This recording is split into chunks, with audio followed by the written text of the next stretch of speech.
The scent of cedar and sage burned my nostrils as I entered the great hall, a heady mixture that marked the beginning of the choosing ceremony. Hundreds of candles flickered against stone walls that had witnessed this ritual for centuries before my birth.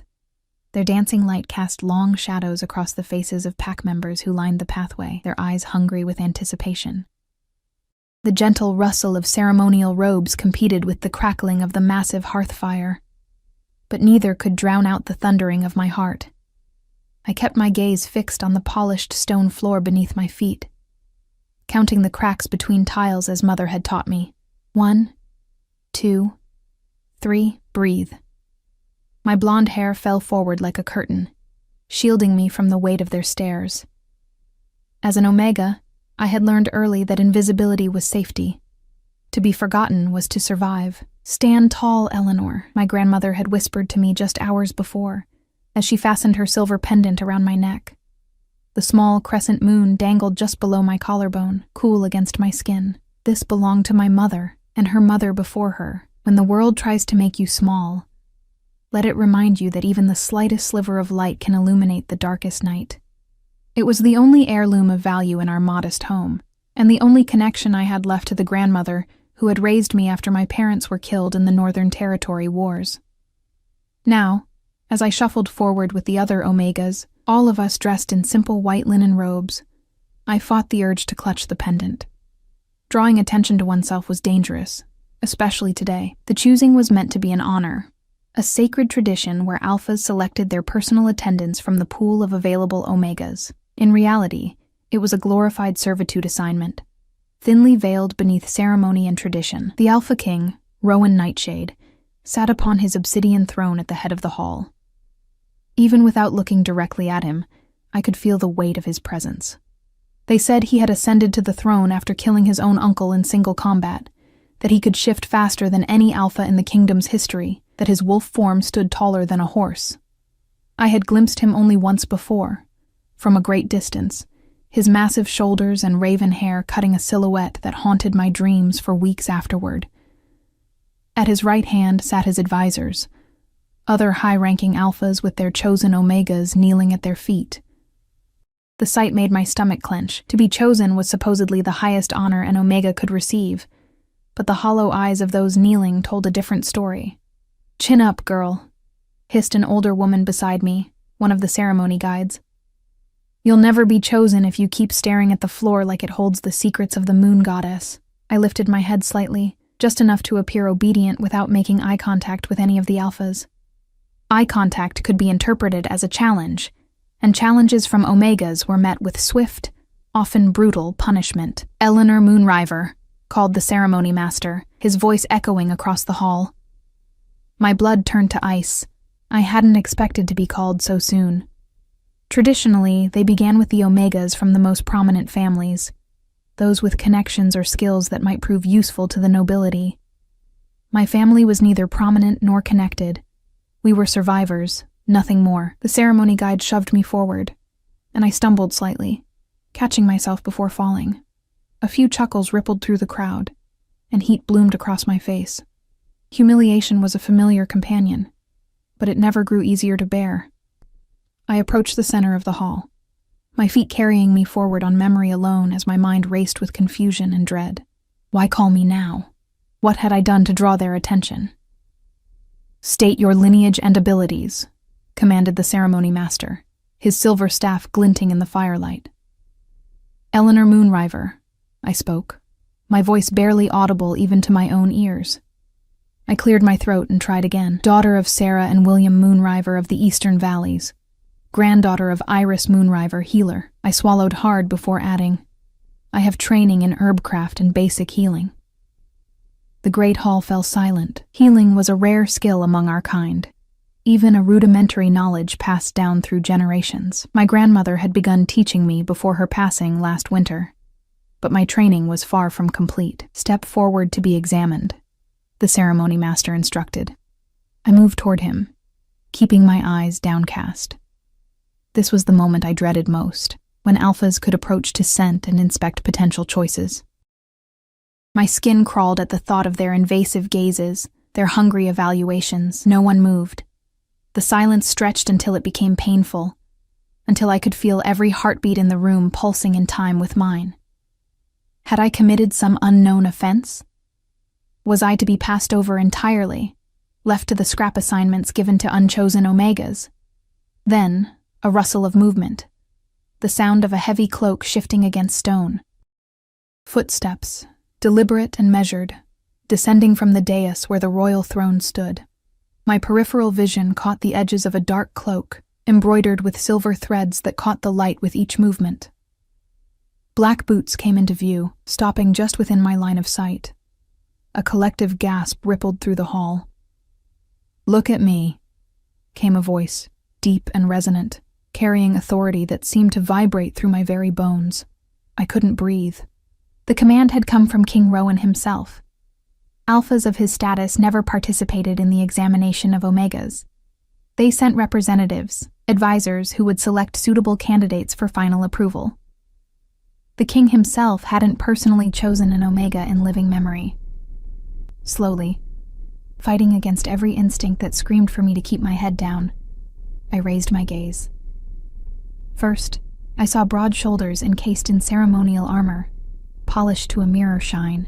Then a strong jaw, darkened with stubble, high cheekbones that looked carved from marble, and finally, his eyes, amber and gold, like sunlight through whiskey, with vertical pupils that marked him as something more than merely wolf. Something ancient and powerful. Those eyes locked onto mine, and the world around us seemed to fade into a distant blur. I couldn't look away, couldn't remember how to breathe. There was something in his gaze that I couldn't decipher. Curiosity, perhaps, or hunger. "Eleanor Moonriver," he said, my name strange and new in his mouth. His voice had dropped to nearly a whisper, but in the profound silence of the hall, it carried to every corner. I felt something stir within me. Something that had slept undisturbed for 22 years. It unfurled like a flower opening to moonlight, stretching toward his voice as if it had waited all my life to be awakened by the sound of my name on his lips. Then came the scent, his scent, as he leaned closer. Pine forests, after rain, wood smoke, and something wild and untamable. My knees weakened, and I swayed slightly on my feet. His hand shot out, steadying me with a grip on my upper arm. The contact sent a jolt through my system, electric and terrifying. No alpha had ever touched me before, certainly not the king. The pressure of his fingers was firm but not painful, proprietary in a way that made my breath catch. "You smell of moonlight and secrets," he murmured, so quietly that perhaps only I could hear. "Tell me, little healer, what secrets do you keep?" Before I could form a response, before I could even process the question, he turned to the ceremony master, his hand still on my arm. "I claim this one," he announced.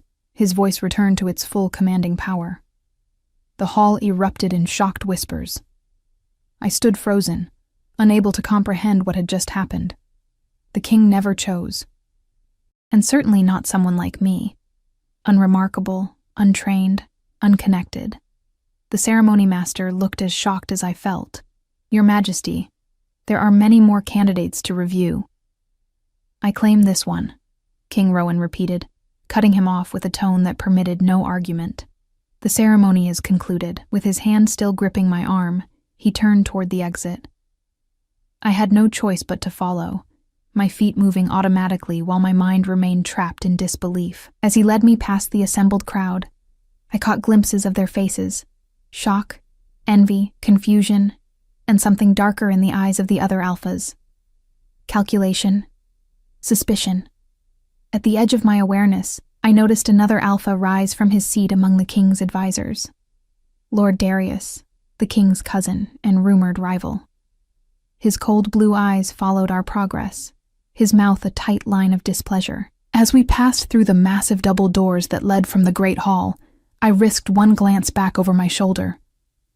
Lord Darius was still watching, and as our eyes met briefly, a chill ran down my spine. There was promise in that gaze, a promise of something dangerous. The doors swung closed behind us with a resounding thud that seemed to seal my fate. Ahead lay the king's private chambers, and a future I couldn't begin to imagine.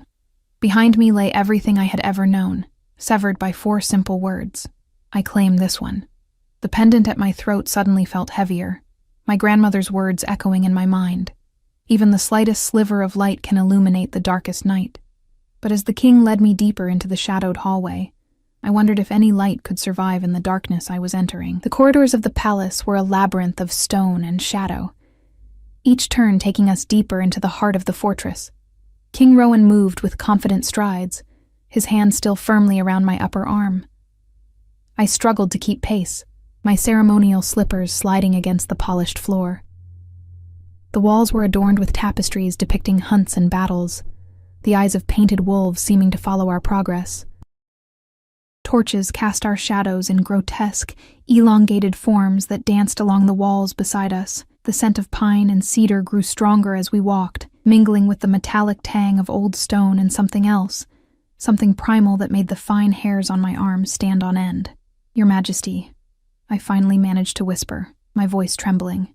"May I ask where—" "Questions later," he interrupted, not unkindly but with finality that brooked no argument. We passed guards who straightened as we approached, their eyes widening slightly at the sight of me before they snapped back to attention.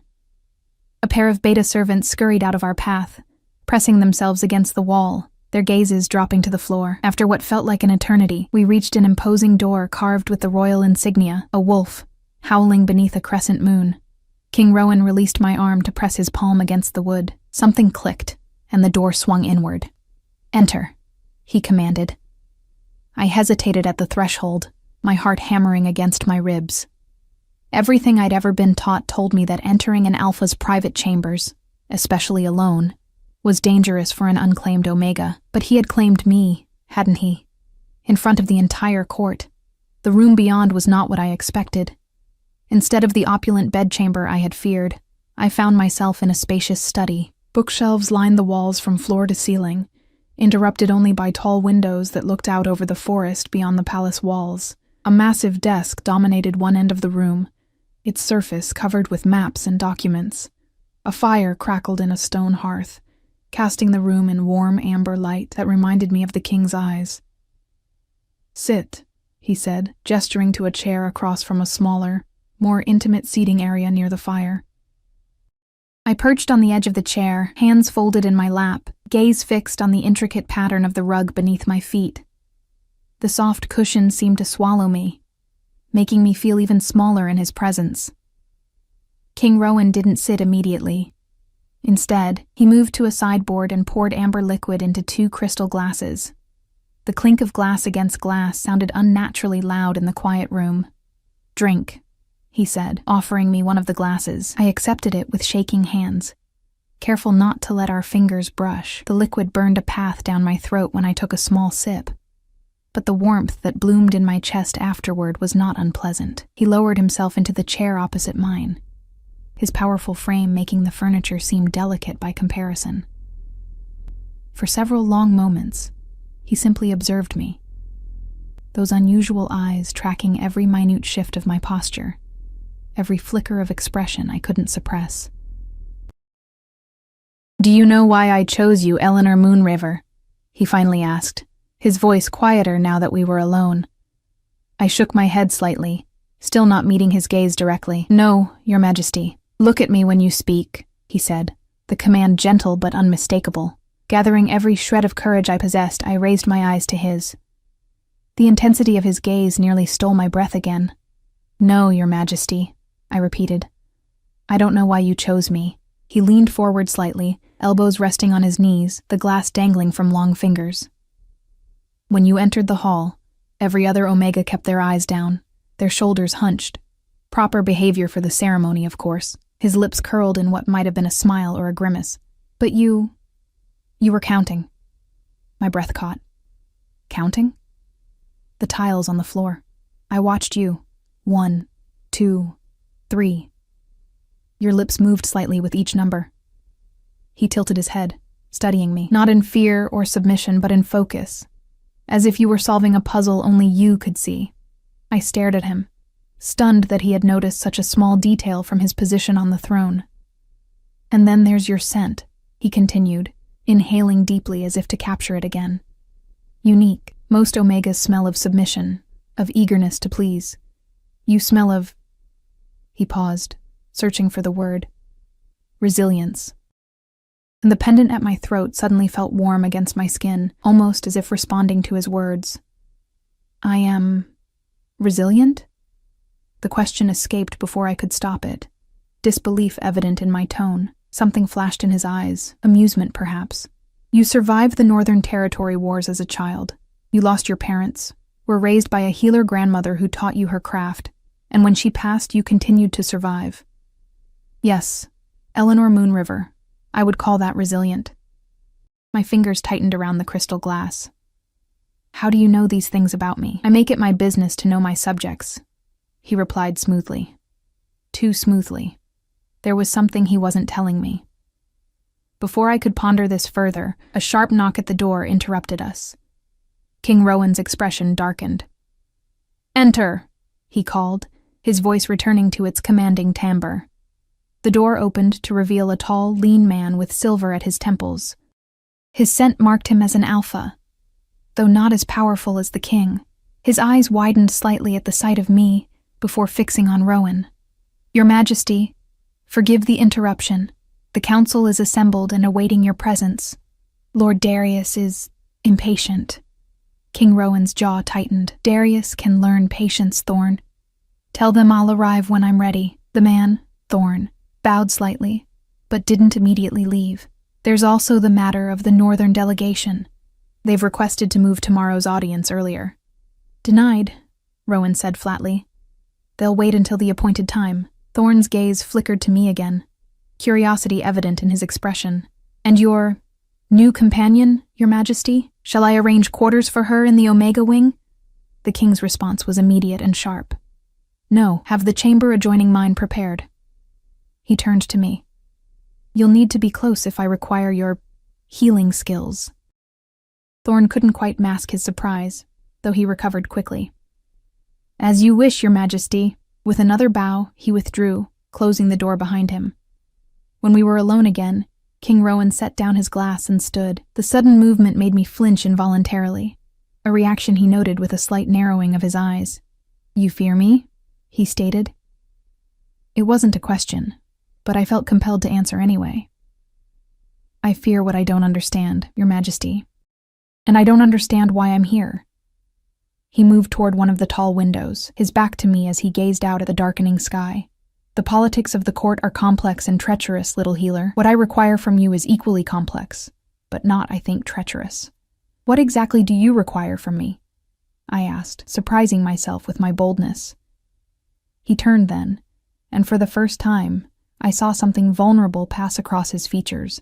So quickly I might have imagined it. Honesty, he said simply. A rare commodity in these halls. Before I could respond, he crossed to the door and opened it, revealing a beta servant waiting outside. Mira will show you to your chambers and provide whatever you need.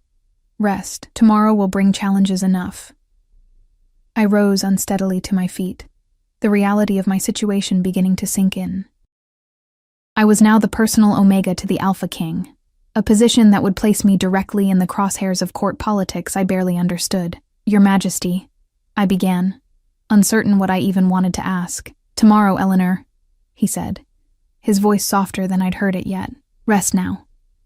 As I followed the servant from the room, I felt his eyes on me until the door closed between us.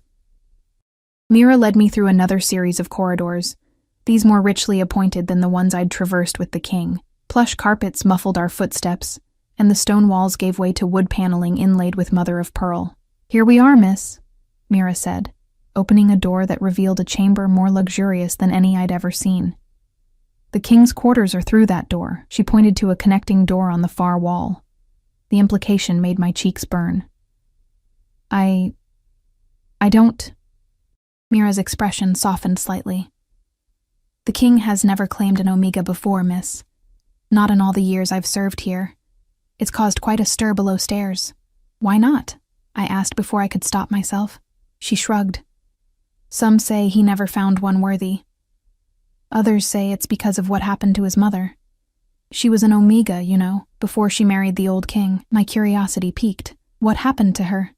Mira's eyes widened, and she glanced nervously over her shoulder. It's not my place to say, miss. Court gossip isn't for the likes of me to spread. She moved to a wardrobe and opened it to reveal garments far finer than anything I'd ever owned. These should fit you. The bath chamber is through there. If you need anything, just pull that bell cord. After she left, I stood motionless in the center of the room, overwhelmed by the sudden change in my circumstances. Just this morning, I had been Eleanor Moonriver, orphaned Omega from the Eastern Valleys, preparing myself for a life of servitude to whichever minor alpha might choose me. Now I was... what exactly? The King's Omega? His healer?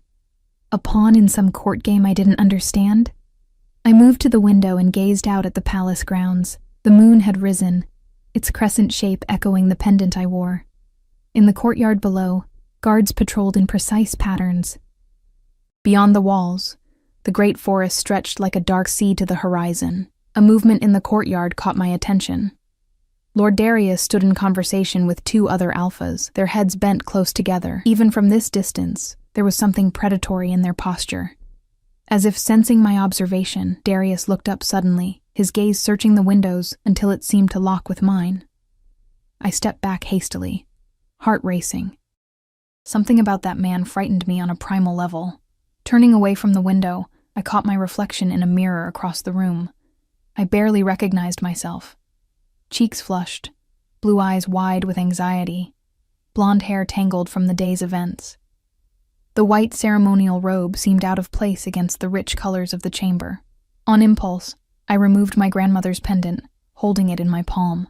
The silver crescent gleamed in the lamplight, a piece of who I had been before today. When the world tries to make you small, let it remind you that even the slightest sliver of light can illuminate the darkest night. I had never felt smaller than I did now, standing in the Alpha King's palace, claimed for reasons I didn't understand. But as I fastened the pendant back around my throat, I made a silent promise to my grandmother's memory. I would not let this place extinguish my light. A knock at the door startled me from my thoughts. When I opened it, I found a young beta servant carrying a tray of food. "The king thought you might be hungry, miss," she explained, setting the tray on a small table. As she turned to leave, I gathered my courage. "Wait, please. What's your name?" She seemed surprised by the question. "Lily, miss." "Lily, what do you know about the king? What kind of alpha is he?" She hesitated, clearly weighing her response. "Firm but fair, miss. Not given to the cruelties some alphas enjoy. But dangerous when crossed," she lowered her voice. "They say he can read minds sometimes, know things he shouldn't. But that's just below stairs talk." After Lily left, I picked at the food despite my churning stomach. My mind raced with questions. Why me? What did the king truly want, and how was I supposed to navigate a court that had already begun to take notice of my unprecedented position? The connecting door to the king's chambers remained closed, a silent reminder of the thin barrier between my new life and the man who had claimed me. As I finally lay down to sleep in the unfamiliar bed, my hand clutched my grandmother's pendant. Outside, clouds drifted across the crescent moon, casting the room in shifting patterns of light and shadow. In the darkness, I could almost hear King Rowan's words again.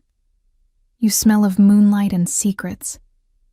Tell me, little healer, what secrets do you keep?" The truth was, I didn't know what secrets I kept, but I had a growing suspicion that before long, I would find out. Morning arrived with harsh clarity, sunlight streaming through windows I'd forgotten to cover.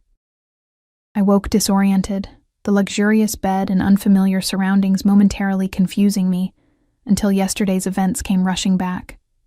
The choosing ceremony, the king's unexpected claim, the strange conversation in his study. I sat up, pushing tangled blonde hair from my face.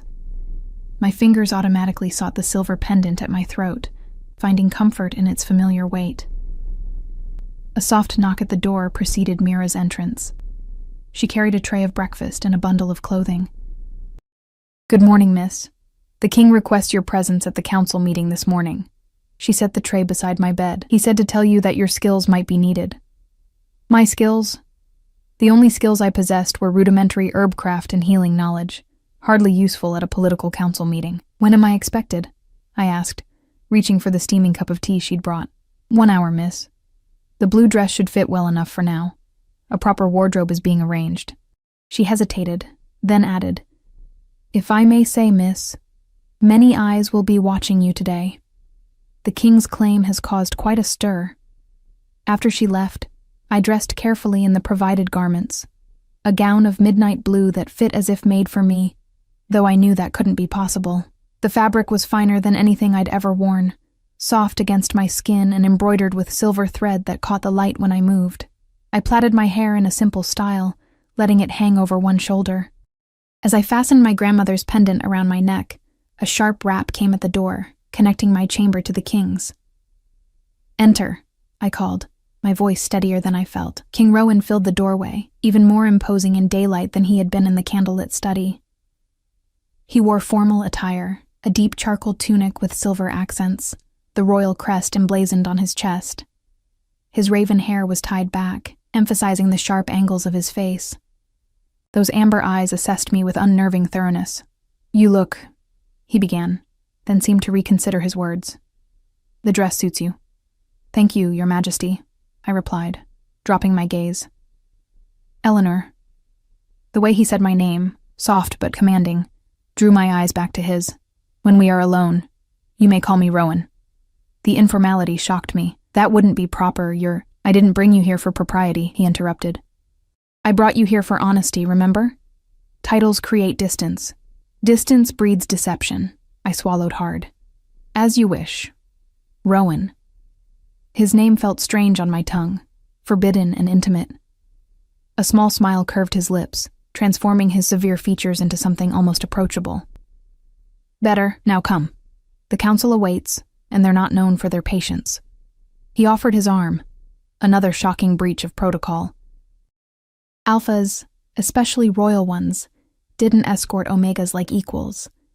Yet here was the king, extending his arm as he might to a high-born lady. Cautiously, I placed my hand on his forearm, feeling the coiled strength beneath the fabric. His scent enveloped me immediately, pine and cedar, stronger in the morning, with undertones of something I couldn't name but that made my pulse quicken. "The council will have questions about your presence," he said, as we walked through corridors already bustling with palace staff. "Let me answer them. Observe everything, but say nothing unless I directly ask you to speak. Can you do that?" "Yes, I caught myself. "Yes, Rowan." That slight smile appeared again. "Good. Oh, and Eleanor?" He paused, turning to face me fully. "Lord Darius will be particularly interested in you. Do not meet his gaze directly if you can avoid it." "Why?" I couldn't stop the question. Rowan's expression darkened. "Let's just say he has a particular affinity for Omegas with unusual qualities. I'd prefer he not develop an interest in you." The warning sent a chill down my spine, remembering Darius's predatory gaze from the ceremony. "I understand." As we approached the council chamber, the guards stationed outside straightened to attention. They opened the massive doors without announcement, revealing a long table surrounded by a dozen of the most powerful alphas in the kingdom. All conversation ceased as we entered. I felt their collective attention shift to me like a physical weight, their expressions ranging from surprise to curiosity to outright hostility. At the far end of the table sat Lord Darius, his cold blue eyes fixed on my face, with an intensity that made me instinctively tighten my grip on Rowan's arm. "Forgive my tardiness," Rowan said, his voice resonating with authority as he led me to the head of the table. A servant hurried forward to pull out his chair, but I was left standing uncertainly at his side. There was no second chair, no place for an Omega at this table of alphas. Rowan noticed the dilemma and frowned. "Bring another chair," he commanded. "Now." The silence grew heavier as servants scrambled to fulfill his order. When a chair was finally placed beside his, Rowan gestured for me to sit, an unprecedented honor that caused several council members to exchange alarmed glances. "Your Majesty," began an older alpha with silver streaking his auburn hair, "while we welcome your companion, council matters are traditionally discussed among alphas alone." "Traditions change, Lord Bennett," Rowan replied smoothly. "Eleanor Moonriver is here at my request. Her insights may prove valuable." "Insights?" Lord Darius finally spoke, his voice deceptively soft. I wasn't aware that this particular Omega had insights worth sharing with the Royal Council. Perhaps your Majesty could enlighten us about her qualifications. The emphasis he placed on the final word carried insinuations that made my cheeks burn. Several council members smirked. She is trained in herbcraft and healing, Rowan said, seemingly unperturbed. Given the nature of our current concerns, her knowledge could prove useful. Lord Bennett leaned forward. You refer to the illness in the northern villages? Rowan nodded. Reports indicate it's spreading faster than anticipated. 3 more villages reported cases yesterday. This was news to me. I hadn't heard of any illness sweeping the northern territories, but then, news traveled slowly to the eastern valleys where I'd lived. My sources say it's nothing more than a seasonal fever, said another council member, a stocky alpha with a closely cropped beard. Hardly worth our concern. Your sources are wrong, Lord Keller, Rowan replied sharply. This is something different. The symptoms are unusual, rapid onset, high fever followed by a deep chill, and then he hesitated, his expression grim. Victims lose control of their shifts. They're caught between human and wolf form, unable to complete the transformation in either direction. Death follows within days. A shocked murmur ran through the council. Loss of shift control was one of the most dreaded conditions among our kind. The agony was said to be unbearable. Has anyone survived? Asked a female alpha, the only woman besides me in the room. Not yet, Lady Verna, Rowan answered, which is why we need a different approach. He turned to me. Eleanor, you have training in herbcraft. Have you ever encountered or heard of such symptoms? All eyes turned to me. I fought the urge to shrink under their scrutiny, focusing instead on the question. My grandmother had taught me to approach medical questions methodically, to consider all possibilities before offering an opinion. I would need more information. I caught myself. These symptoms could indicate several possibilities. Did the illness begin after the victims ate something specific? Were they exposed to any unusual plants or minerals? Is it confined to certain bloodlines? My questions seemed to impress some council members and annoy others. Lord Darius, in particular, watched me with heightened interest that made my skin crawl.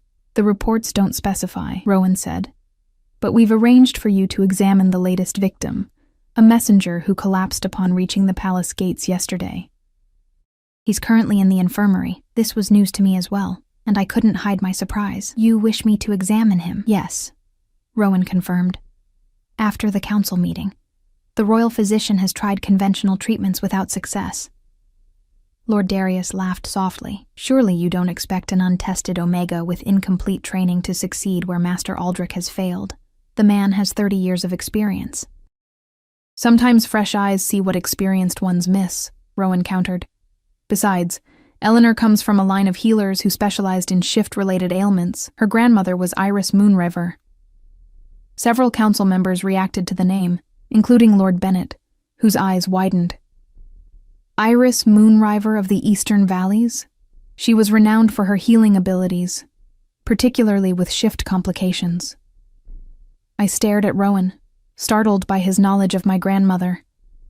She had indeed been known for her skills with shift-related illnesses, but her reputation had been local, confined mostly to our valley. How had the king known about her specialization? Precisely, Rowan said. Now, shall we continue with other matters?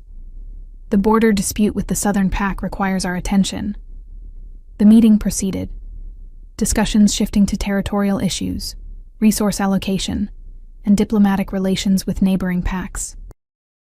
I listened attentively, studying the dynamics between council members.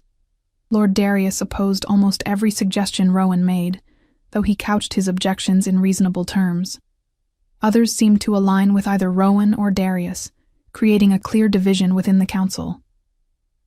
Throughout the meeting, I noticed Rowan occasionally touching the back of my chair or leaning slightly toward me when speaking. Subtle gestures that nonetheless sent a clear message to the others. I was under his protection. Whether this was purely political or something more, I couldn't tell. Finally, after nearly 2 hours of discussion, Rowan stood. We'll reconvene tomorrow. Lord Bennett, prepare a report on the Southern Pack's latest proposal. Lady Verna, I want updated numbers on the grain reserves. As the council members filed out, many cast curious glances my way. Lord Darius lingered, approaching us with a smooth confidence that set my nerves on edge.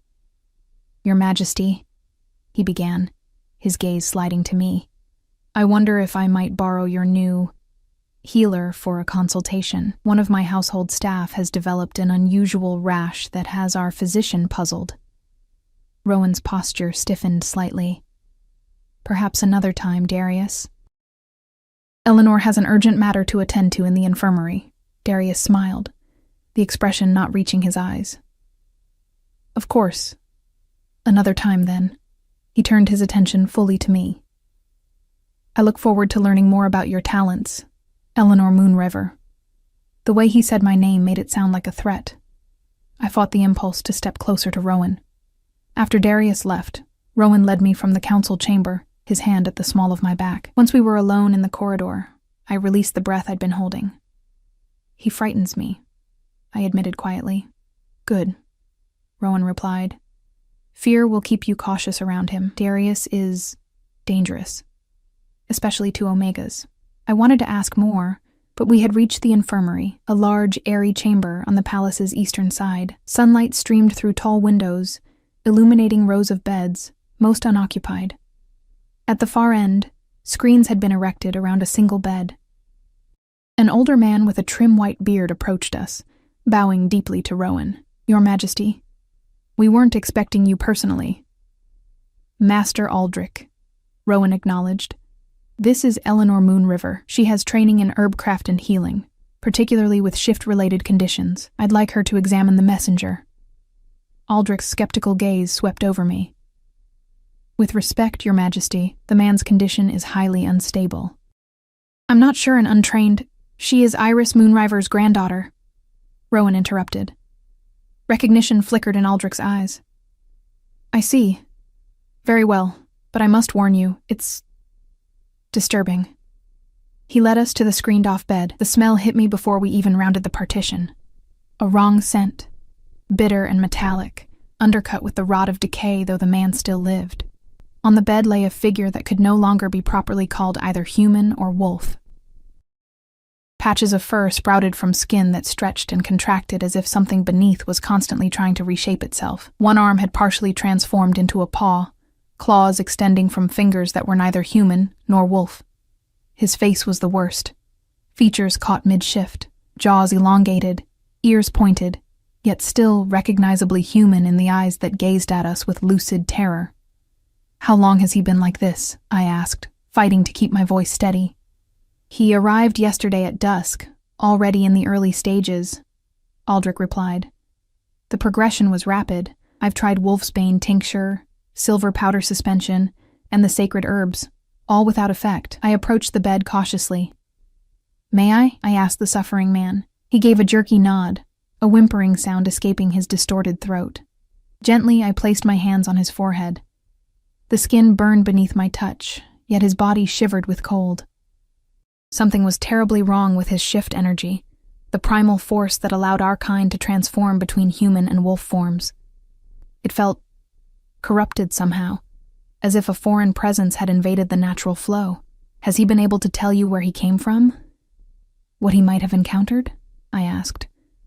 "Northern Province," the man rasped, his voice barely human. "Village of Stonebridge, water, something in the water." His body suddenly convulsed, back arching off the bed. Aldrich and an assistant rushed forward to hold him down, but I instinctively placed my palm over his heart.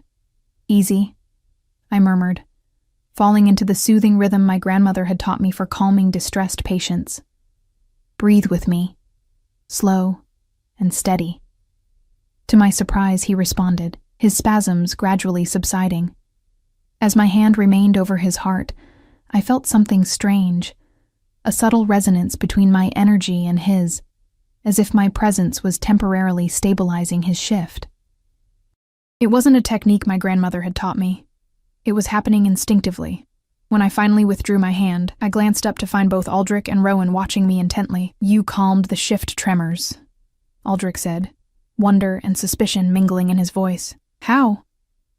"I don't know," I answered honestly. "It just happened? Rowan's expression was unreadable, but his eyes burned with an intensity that made me want to look away. What do you think caused this condition? He asked. I considered carefully before answering.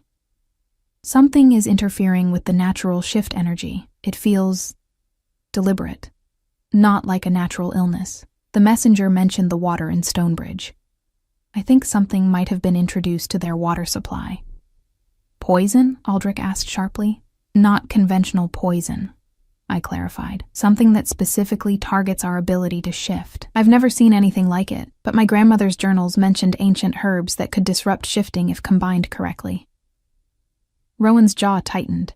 Someone with knowledge of such herbs could create this condition intentionally. Yes, I agreed, the implications sinking in. This isn't a natural outbreak. Someone is attacking your people, Your Majesty. The messenger seized again, more violently this time. Despite our best efforts, his body contorted unnaturally, bones cracking as they tried to reshape themselves against nature's design. His scream transformed into a howl that cut off abruptly as he went limp. Aldrich checked for signs of life, then shook his head. He's gone. I stepped back, shaken by the death I'd been powerless to prevent. Rowan's hand found my shoulder, steadying me. You did more for him than anyone else could have, he said quietly. You gave him moments of peace before the end.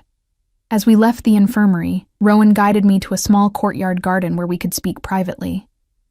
The autumn air was crisp, golden leaves spiraling down from ornamental trees. You showed unusual ability in there, he said without preamble. That wasn't just basic herbcraft training. I stared down at my hands, still feeling the strange resonance that had passed between me and the dying messenger. I don't know what happened. I've never done that before. Rowan studied me for a long moment.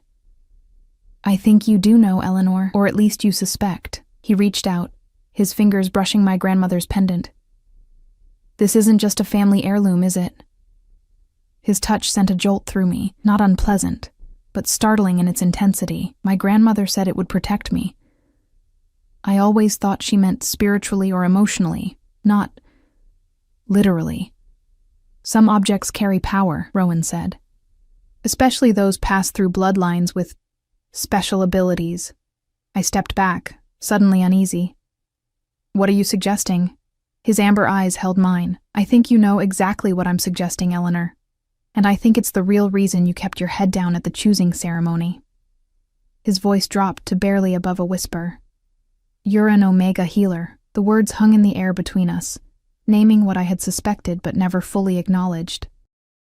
Omega healers were rare, almost mythical. Omegas born with the ability to manipulate shift energy to heal wounds that conventional medicine couldn't touch. They were coveted, protected, and sometimes exploited for their gifts. My grandmother had never explicitly told me I was an Omega healer, but her teachings had gone far beyond standard herbcraft. And now, with what had happened in the infirmary. If that's true, I said carefully, then you've placed me in considerable danger by bringing me to court, haven't you? Rowan's expression hardened. I've placed you under my protection, which is far safer than leaving you to be discovered by someone like Darius. The implication was clear. Rowan had known what I was before he chose me. But how? And more importantly, why? Tell me the truth, I demanded, surprised by my own boldness. Why did you really claim me at the ceremony? His answer, when it came, was not what I expected. Because I dreamed of you, Eleanor Moonriver, 3 nights in a row before the ceremony. I dreamed of a blonde Omega with a silver crescent pendant who could calm the tremors of a corrupted shift. His voice was low, intense. And on the 3rd night, I dreamed that without you, my kingdom would fall. I stared at Rowan, trying to process his revelation. Dreams were significant among our kind, sometimes mere fantasies, but occasionally prophetic, especially for royal bloodlines. You claimed me because of a dream, I finally managed, my voice barely above a whisper. I claimed you because when I saw you, I recognized you. He corrected. The dream merely prepared me for your arrival. A cool breeze swept through the courtyard, carrying the scent of approaching rain. I shivered. Though whether from the chill or his words, I couldn't tell. And now someone is poisoning your people's water supply, just as your dream foretold. I wrapped my arms around myself. What does it mean? Rowan's expression grew grave. It means we have an enemy with knowledge of ancient magic, someone targeting the very essence of what we are. His eyes met mine. And it means you and I are connected in ways neither of us fully understands yet. Before I could respond, rapid footsteps approached. Thorn appeared at the courtyard entrance, his expression tense.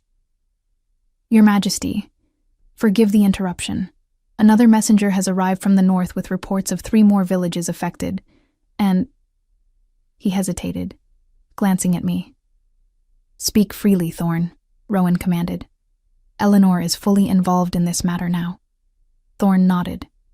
Lord Darius is gathering his personal guard for what he calls a scouting mission to the Northern Territories. He's requesting royal sanction. Rowan's face darkened. When does he intend to depart? Within the hour, Your Majesty. Deny the request. I'll speak with him myself. Rowan turned to me. Return to your chambers and review any of your grandmother's journals or notes you brought with you. Look for anything about corrupted shifts or waterborne contaminants. I hesitated. I have only 1 journal with me. The rest remain in my grandmother's cottage in the eastern valleys. Rowan exchanged a look with Thorn. Arrange for a squad to escort Eleanor to her grandmother's home at first light tomorrow. Full guard, Thorn. No risks. Yes, Your Majesty.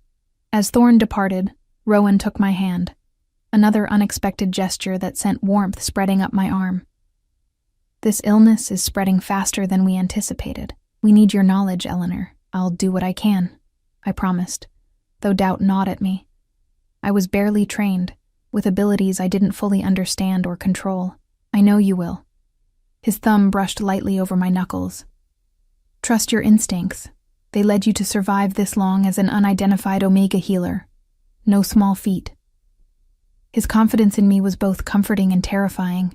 As he released my hand and turned to leave, another question burst from me. Rowan, if you dreamed of me, what else did you see? What happens next? He paused, his broad shoulders tense beneath the formal attire. Dreams show possibilities, not certainties. He glanced back, his amber eyes troubled. But in every version I saw, there was pain before resolution. Be careful, Eleanor. Trust no one completely, not even me. With that cryptic warning, he strode away, leaving me alone with questions multiplying in my mind. In my chambers, I opened my grandmother's journal, carefully turning pages filled with her elegant script. Most entries detailed common remedies: tinctures for fevers, poultices for wounds, teas for various ailments. But toward the back, I found a section marked with a small crescent moon, similar to my pendant. The healer's gift manifests differently in each bloodline. Ours flows through the female line, strongest in those born under the crescent moon. Eleanor shows signs already, though she doesn't yet understand what she feels when she touches the suffering. The pendant will help focus her abilities until she learns to channel them naturally. I touched the silver crescent at my throat. My birthday did indeed fall during the crescent moon phase, something I'd never considered significant. Further down the page, another passage caught my attention. Corrupted shift energy can come from many sources: curses, poisons, ancient magic. But the most dangerous comes from within, when pack turns against pack, when ancient hatreds resurface. The water carries memory and intention. What is poured into the well with hatred will spread like ripples, disrupting the natural order. I was still pondering these words when a soft knock came at my door. I closed the journal quickly before calling, "Enter." Lily appeared, carrying a covered tray. "Your evening meal, miss." She set it down, then hesitated. "There's talk below stairs, miss, about you and the messenger." I stiffened. "What kind of talk?" "They say you calmed his pain when Master Aldrich couldn't. That you have the healer's touch." She lowered her voice. "Is it true?" The question felt like a trap, though Lily's expression showed only curiosity. "I only did what anyone with basic training would do," I replied carefully. She didn't look convinced, but nodded respectfully. "Of course, miss. Oh, and Lady Verna requested to see you after your meal. She's in the Eastern Solar." After Lily left, I picked at my food, appetite diminished by the day's events. Lady Verna's invitation intrigued me. She'd been the only female alpha on the council, and one of the few who hadn't looked at me with outright suspicion. The eastern solar proved to be a beautiful chamber with windows that caught the late afternoon sun. Lady Verna sat by a small fire, her silver-streaked dark hair loose around her shoulders, making her appear less formal than she had in the council meeting. "Eleanor," she greeted warmly. "Thank you for coming. Please sit." I took the offered chair, noticing that she'd positioned it as an equal to hers, not lower as would be traditional for an Omega. "You've caused quite a stir in our little court," she said, her green eyes assessing me thoughtfully. "The king has never shown interest in claiming an Omega before, yet here you are, and immediately involved in matters of state security. It wasn't my intention to cause disruption," I said carefully. She smiled. "The most significant changes rarely come from intention, they come from necessity." She leaned forward slightly. "I knew your grandmother, you know." This surprised me. "You did?" "Many years ago, before I took my place on the council, I was injured in a border skirmish, a wound that wouldn't heal properly. My shift was affected. The royal physician declared it beyond his abilities." Her eyes grew distant with memory. "Someone suggested I seek out Iris Moon River in the eastern valleys. I traveled there, not expecting much. I found a simple cottage, and a woman who took one look at my wound and knew exactly what to do." "That sounds like my grandmother," I said softly. Lady Verna rolled up her sleeve, revealing a forearm marked with a long, silvery scar. "She healed what others couldn't. And while she worked, she told me something I've never forgotten. She said, 'The strength of our kind isn't in our teeth or claws, but in our capacity to heal what's broken.' I didn't understand then. I think I'm beginning to now." She studied me with renewed interest. "You have her gift, don't you?" The direct question demanded honesty. "I'm only beginning to understand it myself." She nodded, as if my answer confirmed something. "Be careful, Eleanor. There are those in court who fear what they don't understand, and others who would exploit it." Her expression grew serious, particularly Lord Darius. "The king has warned me about him," I acknowledged. "Good. But there's more you should know." She glanced toward the door, then lowered her voice. "Darius has been meeting with representatives from the Northern Territory in secret. My sources saw them together 3 nights ago, outside the palace walls. The Northern Territory, where the illness had first appeared. You think he's involved in what's happening?"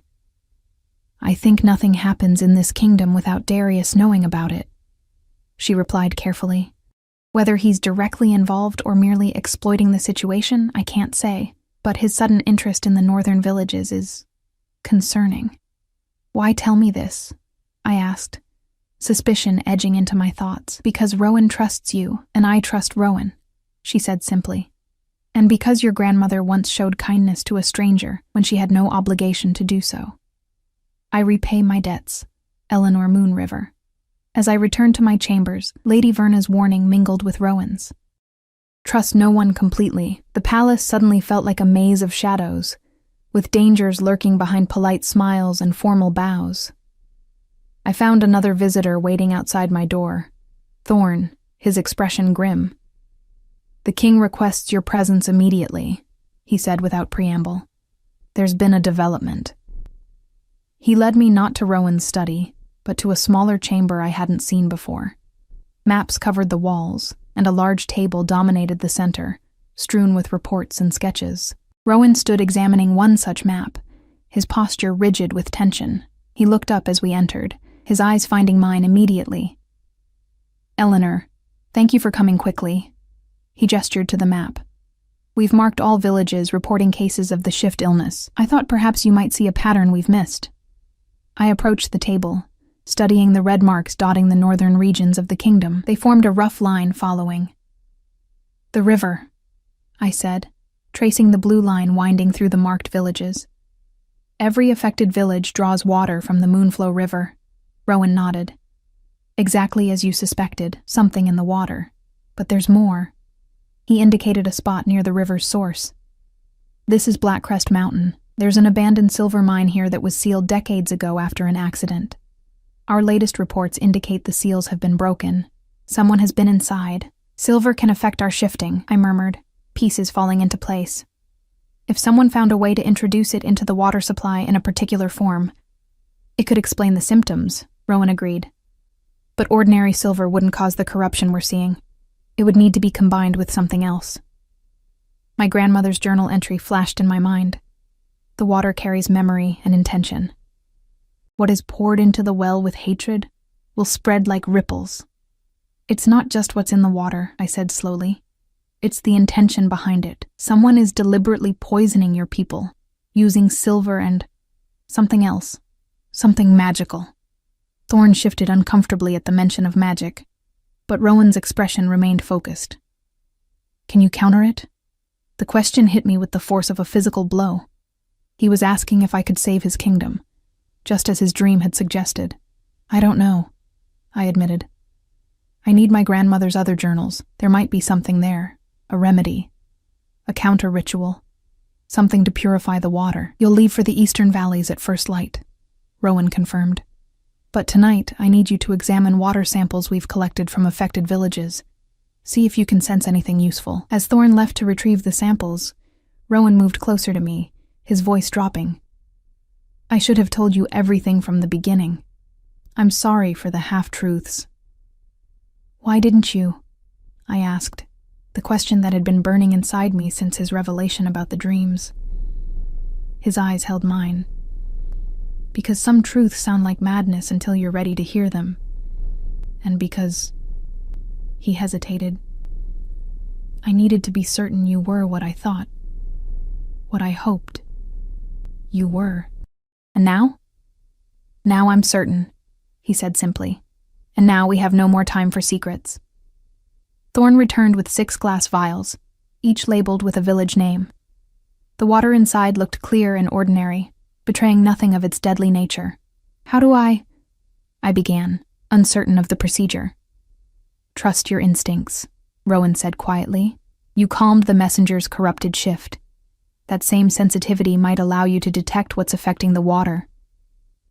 Taking a deep breath, I selected the first vial, water from Stonebridge, where the illness had initially appeared.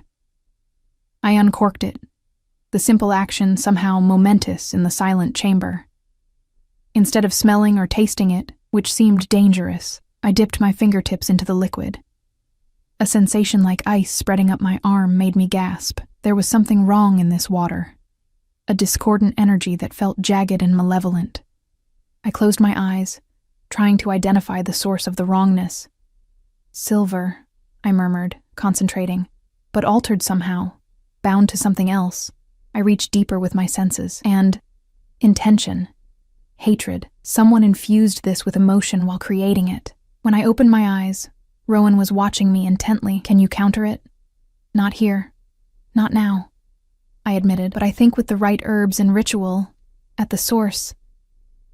I withdrew my fingers, wiping them carefully on a cloth. I need more knowledge, and that means my grandmother's journals. Rowan nodded. Rest tonight.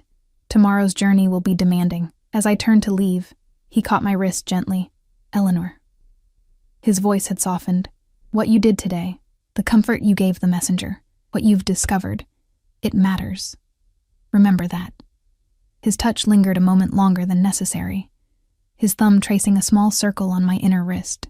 The contact sent warmth cascading through me, so different from the cold malevolence of the tainted water. Good night, Rowan, I whispered. Good night, little healer. Sleep eluded me that night. I tossed in the luxurious bed, my mind replaying the day's events, the dying messenger, the poisoned water, Lady Verna's warning about Darius, Rowan's dreams. When I finally drifted off, my own dreams were fragmented and disturbing, filled with shadowy figures poisoning wells and rivers while wolves howled in agony. I woke before dawn, feeling as though I hadn't slept at all. Mira arrived shortly after with traveling clothes, sturdy boots, comfortable leggings, and a warm tunic, all of better quality than anything I'd owned before. The king requests you join him for breakfast before departing, she informed me, helping me braid my hair securely for the journey. In a small private dining room, I found not only Rowan but also Thorn, and, surprisingly, Lady Verna. Lady Verna has volunteered to accompany you, Rowan explained as I took my seat. She's familiar with the Eastern Valleys and has combat experience. I glanced at the female alpha, who nodded slightly in acknowledgement. I told His Majesty that a female presence might be beneficial, she said. And as I mentioned to you, I have some familiarity with your grandmother's work. Rowan pushed a map toward me. You'll take the eastern road, avoiding the northern territories entirely. 8 guards will accompany you. The journey should take 3 days each way if the weather holds. As we reviewed the route, I noticed tension in Rowan's posture, a tightness around his eyes that hadn't been there yesterday. What's wrong? I asked, when Thorne and Lady Verna became engaged in their own conversation. Rowan hesitated. Darius left the palace last night against my direct orders, with 6 of his personal guard. Where did he go? Presumably north, to investigate the outbreaks himself. Rowan's voice lowered, or to ensure whatever's happening there proceeds according to plan. The implication was clear. Rowan suspected Darius might be involved in the poisonings. You think he would harm his own people? I think Darius believes he should be king, and a crisis that I cannot resolve would serve that ambition. His amber eyes met mine, which makes your mission that much more critical and dangerous. After breakfast, our party assembled in the courtyard. 8 royal guards in the king's livery mounted sleek horses, with Lady Verna already astride a dappled mare. A smaller horse, chestnut with a white blaze, waited for me. Rowan accompanied me to the mount. Ember is steady and reliable, he said, helping me into the saddle. She'll serve you well. His hands lingered at my waist, steadying me as I settled into the unfamiliar position. I hadn't ridden often, another luxury rarely afforded to Omegas in my position. Be vigilant, he said quietly, so only I could hear. If you sense danger, any danger, tell Lady Verna immediately. She has my complete trust. I will, I promised.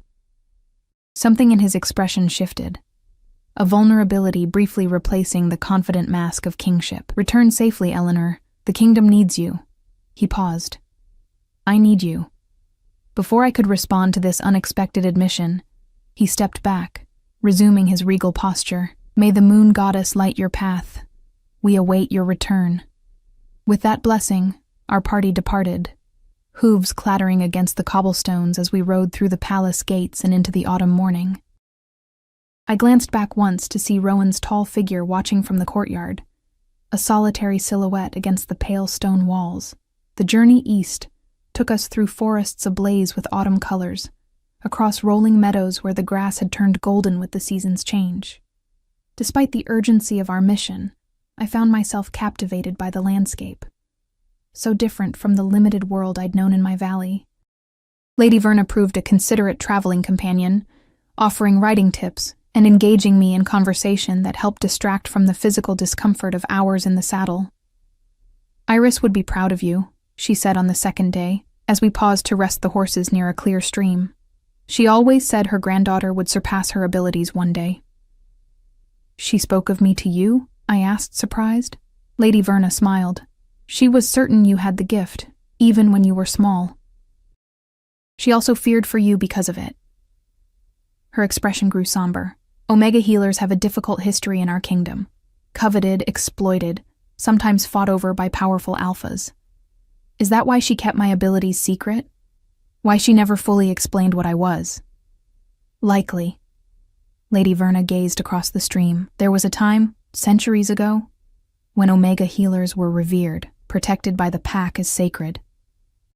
But power corrupts, and some began to see them as tools to be possessed, rather than individuals to be respected. She glanced at me. Rowan's mother was an Omega healer. This revelation startled me. I didn't know. Few do now. It was kept quiet even then. The old king claimed her during a similar ceremony to yours. She died when Rowan was young, officially from a fever, but rumors suggested otherwise. What kind of rumors? Lady Verna hesitated. That Lord Fenris, Darius's father, poisoned her when she refused to heal his wife, who had fallen ill with a wasting disease. There was never proof, but Rowan has distrusted the family ever since. The information cast Rowan's warnings about Darius in a new light. Why tell me this now? Because knowledge is protection, she replied simply. And because you need to understand the forces at play in our kingdom. This illness, these poisonings, They may be part of something that began long before you arrived. On the third day, we reached the familiar hills of my home valley.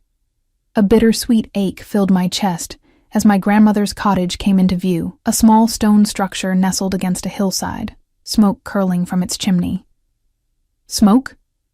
Lady Verna said sharply. "Is someone there?" My heart leapt. My friend Mara sometimes checks on the place in my absence.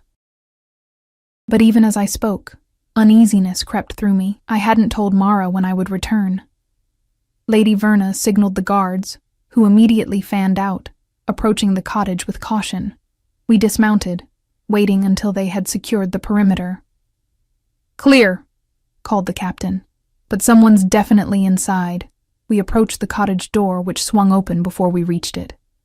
I froze, staring in shock at the figure who emerged, Lord Darius.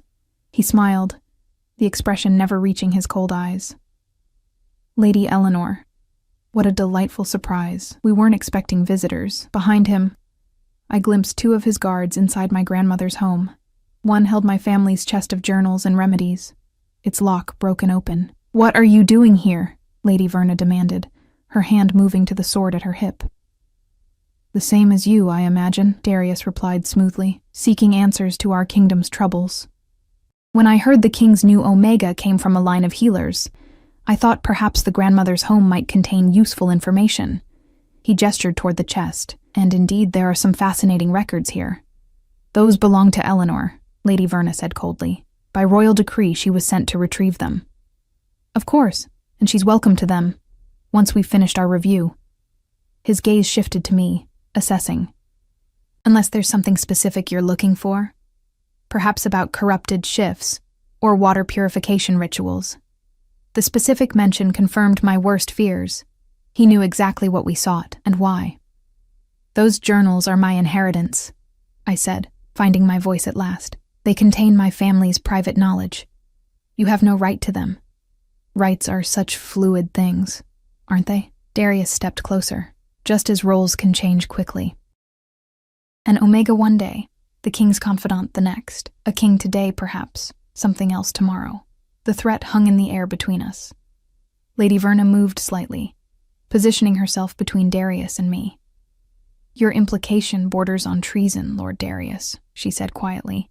He laughed. "Observation isn't treason, Lady Verna. I merely note how quickly fortunes can change." His eyes never left mine. "I wonder, did Rowan tell you of his mother? Of her gifts, so similar to yours? Of how they failed to save her in the end?" "Step aside, Darius," Lady Verna commanded. "By the king's authority, we claim those journals and this property." For a tense moment I thought he would refuse. Then he shrugged, the gesture deceptively casual. "Take them with my blessing. I've learned what I needed to know." He glanced at his guards, who set down the chest and moved toward the door. As they prepared to leave, Darius paused beside me. "A word of friendly advice, little healer," he murmured. "Kings come and go, but power, true power, endures. Consider carefully where your loyalties lie." With that cryptic warning, he and his men mounted their horses and departed, heading west, back toward the palace, back toward Rowan. Lady Verna immediately dispatched one of our guards to ride ahead with warning of Darius's movements, while the others secured the cottage. Inside, I found organized chaos. Drawers stood open, shelves had been searched, and in the center, the chest that contained my grandmother's most precious work lay violated, its contents partially scattered. I knelt beside it, my hands shaking as I gathered the leather-bound journals. "We need to check if anything's missing," I told Lady Verna. I know which journals contained information about water rituals. After a thorough inventory, my fears were confirmed. "The purification ritual journal is gone," I said, my heart sinking. "He must have taken it." Lady Verna's expression darkened. "Then we must return to the palace immediately. If Darius has that knowledge, he could ensure the contamination can't be reversed," I finished. "Or worse, he could alter it to strengthen the poison." As we hastily packed the remaining journals, I found my grandmother's oldest book, bound in faded blue leather. Inside, I discovered a folded parchment I'd never seen before, tucked between pages about healing sacred sites. The parchment contained a single ritual, written in my grandmother's hand, but in an older style than her usual writing, for the purification of waters corrupted by hatred and silverbind, to be performed by one with the healer's gift. At the source of the corruption, under the crescent moon, the healer's blood freely given will cleanse what malice has tainted. Hope and dread mingled as I realized what this meant. I could potentially counter the poisoning, but only at its source, at Black Crest Mountain, and only with a ritual that required my blood. And we had to reach it before the next crescent moon, just 3 nights away. We need to change course, I told Lady Verna, showing her the ritual. Not to the palace, but north, to Black Crest Mountain. She read the parchment, her expression grave. This is dangerous, Eleanor. Blood rituals are powerful, but unpredictable. Do we have a choice? I asked. If Darius reaches the king with false information, or prevents us from accessing the source, she nodded slowly. You're right. We ride north. She squeezed my shoulder. Rowan chose wisely when he claimed you, Eleanor Moonriver. You truly are your grandmother's heir. As we prepared to depart, I clutched my silver pendant, my grandmother's words echoing in my mind. Even the slightest sliver of light can illuminate the darkest night. In the face of Darius's plotting and the kingdom's suffering, I had to believe that light could prevail. Mounting Ember once more, I turned my face north toward Black Crest Mountain and the source of the corruption, toward my destiny as an Omega healer, and whatever awaited me there.